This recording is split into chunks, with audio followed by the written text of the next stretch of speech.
Babatunde was the third child from a family of four. He had two brothers and a sister, all of whom were doing excellently well in school.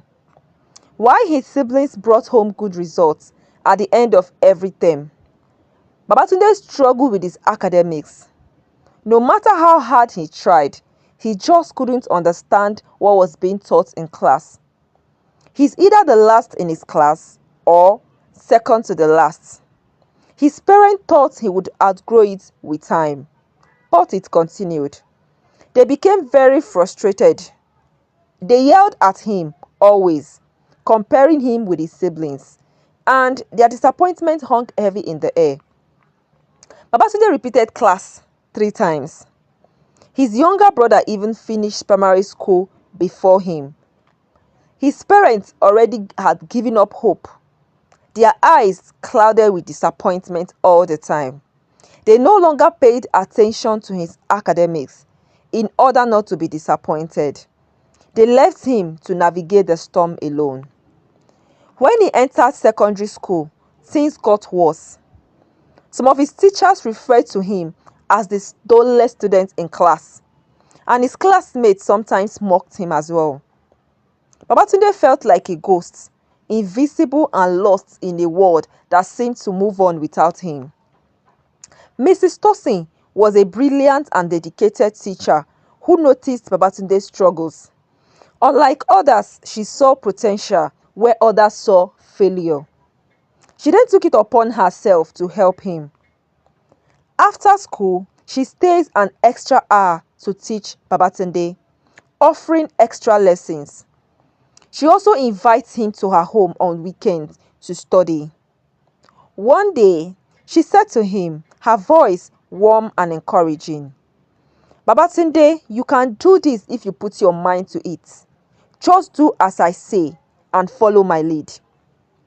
She taught him not just the subjects, but also the importance of discipline. "Wake up at midnight to read and pray," she will always say. "You must believe in yourself even when others don't." Babatunde took her words to heart. He began to wake up at midnight, pouring his heart over his books, praying for understanding. Slowly, he started to improve. He spent his breaks in the library or with Mrs. Tosin, studying diligently. His parents noticed the change but didn't really pay much attention to him. They had long since written him off academically. But as the months passed, Babatunde's hard work began to pay off. He moved from being the dullest student who is always at the back of the class to one of the bright students. The mockery from his classmates gradually started fading away. By the time they reached their final year, Babatunde was among the top students in his class. Mrs. Tosi beamed with pride and even gifted him a new pair of shoes to celebrate his achievements and encourage him. When the result of their final exams came out, Babatunde's parents were in disbelief. "Are you sure this is your result?" they asked, staring at the paper that showed that their son had excelled in class. That same year, he wrote his WAEC, passed his WAEC exams. He also wrote JAMB the year after. He also passed his JAMB, securing admission to study accounting at the university of his choice. In university, Babatunde continued to work hard, remembering everything Mrs. Tosi had taught him, to always believe in himself no matter what. He attended every lecture, studied late into the night, and sought help whenever he needed it. From time to time, he would call Mrs. Tosin for any concerns or encouragement. Babatunde's parents became very proud of who he was already becoming. His determination paid off, and he graduated with excellent results. After graduation, Babatunde landed a good job that paid him more than ₦1 million monthly. He was no longer the boy who struggled in school. He was now a successful young man. Years later, Babatunde decided to pay a visit to Mrs. Tosin. He wanted to thank her for believing in him when no one else did. When he arrived at her modest home, he discovered that she was practically struggling to make ends meet.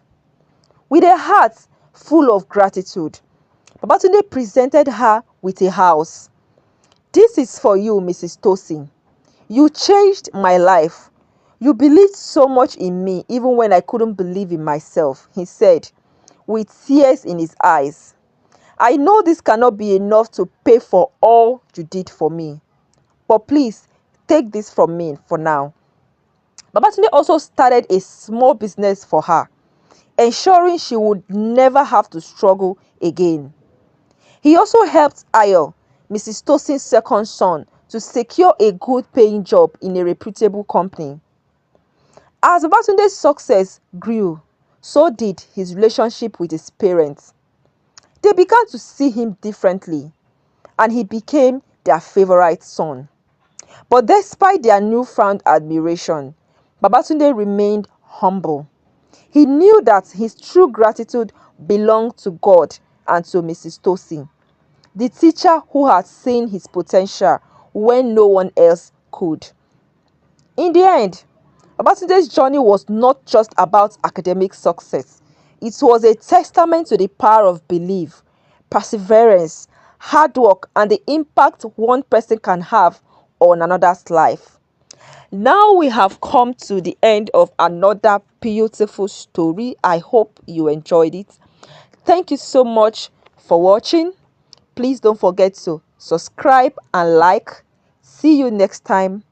Bye for now.